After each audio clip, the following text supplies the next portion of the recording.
Hey everyone, Nick here. Happy New Year and welcome to the very first season and episode of Geared Up.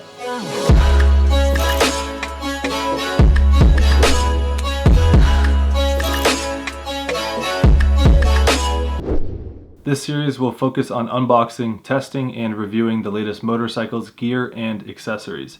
For today's video, we'll be taking a look at the recently released AGV Sportmodular helmet. If you're a regular viewer of the channel, then you've probably already noticed that I've done a video on this product before.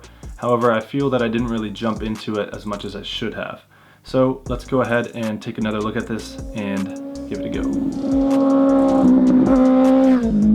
This 100% carbon fiber helmet claims to weigh only 1,295 grams, and that includes the chin guard as well. And believe it or not, but the actual numbers are not that far off from it. Now, the reason why this helmet made so much noise in the motorcycle community during its first announcement is not just from its visual appearance, but its functionality as well. The helmet boasts 190 degrees of peripheral and 85 degrees of vertical vision, 3 main vents integrated into its carbon fiber shell for adjustable ventilation, and of course, the ability to open the front of the helmet for those quick cool down moments in between riding. Now, all of these features that AGV is trying to market to its customers sound great, but how well do they actually work? Because I'm still deciding on which motorcycle insurance company I'd like to sponsor with my hard-earned money, for today's video I brought in my good friend Tyler, who is just as meticulous as I am when it comes to testing products. Tyler has actually been in one of my previous videos where I featured his knowledge and skill of motorcycles in my popular series Feature Friday. I'll link that at the end of the video for any of you guys that would like to see it. In order to really put this helmet to the test without literally crashing in it,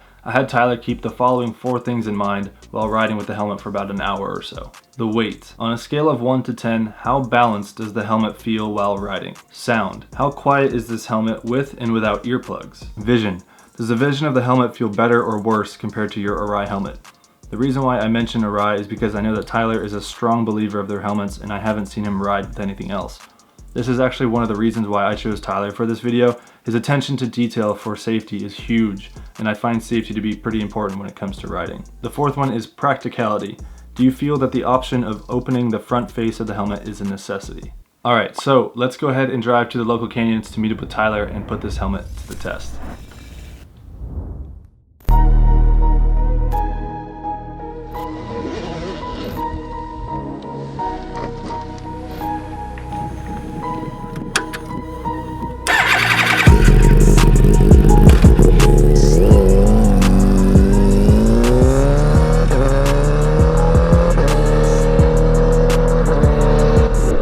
After riding with this helmet for a little bit, I noticed in my typical crouch position that I am on my sport bike with, it's fairly comfortable. I don't get any buffeting that I normally wouldn't get with my comparative Arai helmet. I would say it's average, not like you're cutting through the wind like a shark fin, but it's also not like you're wearing some big blocky helmet that's bulky and your head's going like a bobblehead the whole time you're riding. So I'd give it a fairly high rating when it comes to the rideability and the comfort when it comes to wind resistance going into your face.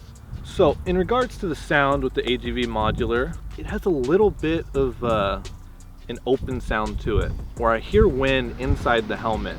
And it's not necessarily a bad thing, it's just different. Obviously I wear a much different helmet, but my initial impression was that I did hear a slight bit more wind noise within the helmet, obviously when the front shield is closed. I'd give it, let's say, about an 8 when it comes to wind noise on the good side. One thing I did notice about the modularity of the helmet is that it makes the front of the helmet a little longer than your average helmet, and when I was turning my head, it would literally hit my shoulder pads when I turned it. So that was one of the few things that was a little niche that might turn me off of it. So the vision of this helmet is actually very good, especially for a street-oriented helmet. However, I do ride a very sporty position, which requires a lot of forehead space.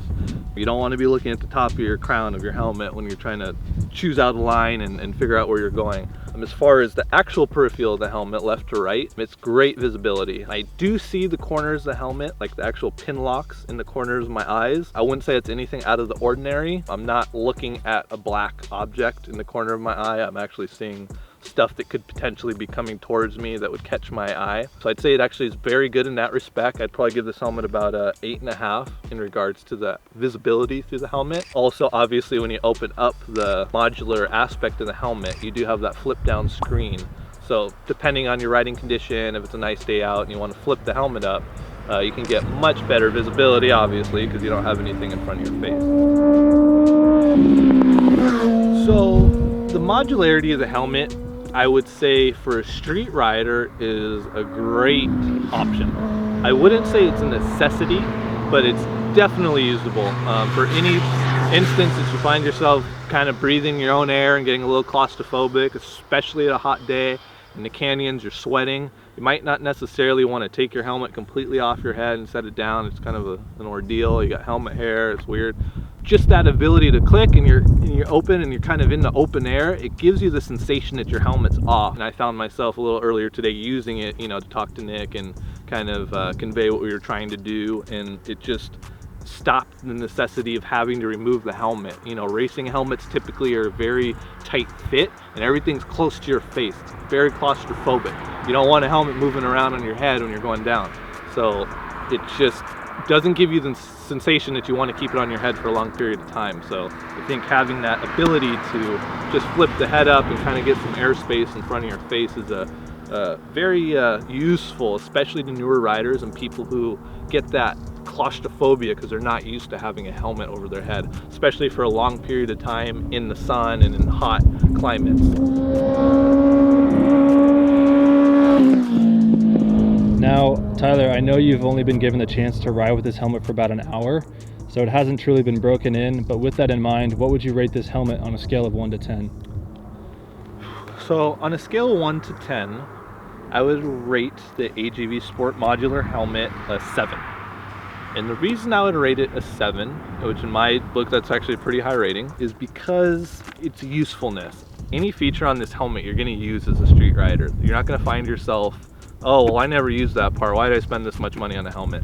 As far as the actual fit and finish of the helmet, how it's constructed and, you know, how the things are clipped in and stuff of that nature, I think it's average, slightly more complex than it necessarily would need to be. Obviously, a test of time using it, flipping it up a couple hundreds of times, taking it on and off and on and off, switching your, you know, your inner liner and all that type of stuff. I'm not sure on how long it would last because I've only used it for, you know, the better half of a day. When Nick first approached me with the helmet, it still had the manufacturer tag on it. And one of the big things on the tag said made in China. Only problem I have is if they're not making the helmet in-house, they absolutely will have someone there for quality control, making sure that everything's taken care of.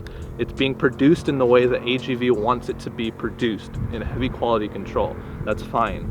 However, the price point of the helmet, I don't believe reflects it being made in China. In my personal opinion, I think for the price point of this helmet, it should be made in Italy. I don't think I would want to pay in the mid-range of $800 for a helmet that's made in China. And it's not throwing shade to China as their manufacturing capabilities, it's more along the lines of a marketing. How much of my dollar is going towards the construction of my helmet and the safety in regards to the helmet, and how much of it is going towards your company or your marketing campaign? What am I actually buying is my question.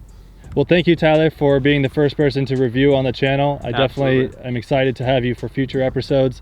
And I really hope that people, you know, got an actual understanding for this helmet from a rider's perspective. And in just a moment, they'll hear my perspective from a beginner rider. Sure. So yeah, thank you. Appreciate it. Absolutely, man. Always, anytime. The helmet is extremely lightweight and looks great, so that's definitely a plus. However, sitting at a price point of $850 is pretty high for a beginner rider. It does feel like a quality build, so the $850 price tag is justified slightly. But like Tyler said earlier, how much of my money is actually going towards improving the product quality? If the $850 price tag is too high, AGV does offer the Sport Modular helmet in 7 different colorways offered at different prices. Please let me know down below what you'd like to see me review next for episode 2 of Gear It Up. That wraps up today's video. See you guys in the next one. Peace.